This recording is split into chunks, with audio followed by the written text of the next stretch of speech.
Galaxy A26, A36 এই দুটি ফোনের মধ্যে পার্থক্য 7,000 টাকা এবং A36 আর A56 এর মধ্যে 13,000 টাকার পার্থক্য।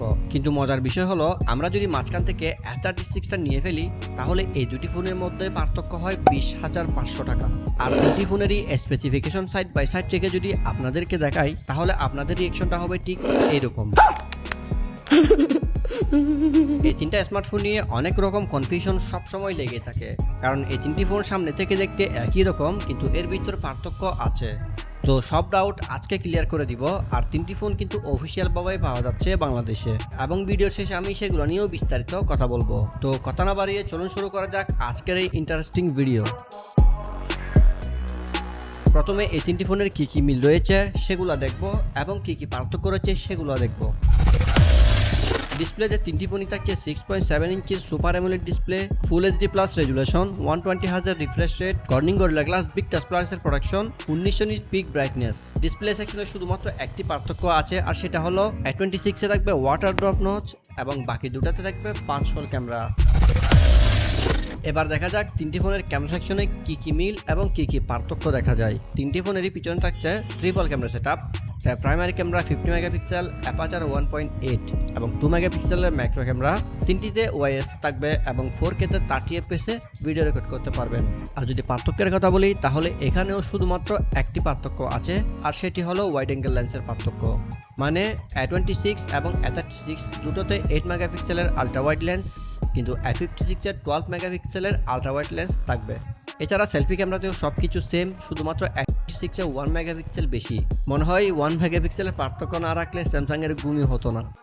এরপর ডিজাইনের দিক থেকেও তিনটি ফোনই 99% সেম। তিনটি ফোনেরই প্রায় একই ওয়েট, 200 গ্রাম, 195 এবং 178 গ্রাম। তিনটি ফোনে IP67 ওয়াটার রেজিস্ট্যান্স থাকবে। তিনটি ফোনেরই সেম ব্যাটারি ইউজ করা হয়েছে, 5000 mAh ব্যাটারি, এবং অপারেটিং সিস্টেম হিসেবে Android 15 এবং One UI 7।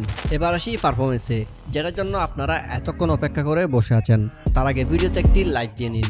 মূলত বড় ছোটার পার্থক্যটা দেখতে পাবেন ঠিক এখানে, এবং শেষে এটাও জানিয়ে দিব কোন ফোনটি আপনি কিনবেন। পারফরমেন্সের দিক থেকে A20 থাকছে Exynos 1380, যেটি 8 কোর এবং 5 ন্যানোমিটারের ফ্যাব্রিকেশনের তৈরি। অন্যদিকে A36 তে স্ন্যাপড্রাগন 6 Gen 3 প্রসেসর, যেটি A26 এর তুলনায় একটু এগিয়ে। এরপর A56 এ রয়েছে Exynos 1580, যেটি অবভিয়াসলি একটি গেমিং প্রসেসর। এদের অ্যান্টিটিউড ঠিক এরকম।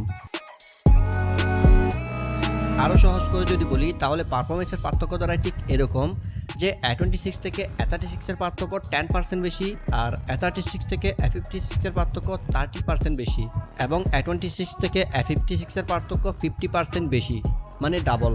আরও সহজ করে যদি বলি তাহলে A26 হলো তাদের জন্য যারা সাধারণ ইউজার, অর্থাৎ হালকা থেকে মাঝারি গেমিং, বাজেটের মধ্যে ভালো অলরাউন্ডার ফোন চান, তাদের জন্য এটি বেস্ট। আর A36 হলো যারা নিয়মিত গেম খেলেন, কম গরম হওয়া ও ভালো ব্যাটারি চান, দীর্ঘক্ষণ স্থিতিশীল পারফরমেন্স চান, তাদের জন্য এটি বেস্ট।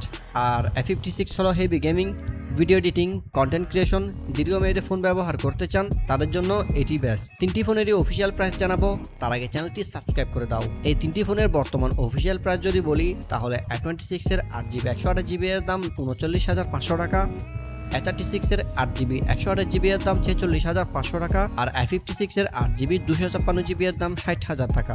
সবগুলা কিন্তু অফিসিয়াল প্রাইস বলেছি। ব্যাস, আজকে এ পর্যন্ত। এবার কমেন্ট করে জানান পরবর্তী ভিডিওটা কোন টপিকের উপর চান। দেখা হবে পরবর্তী ভিডিওতে।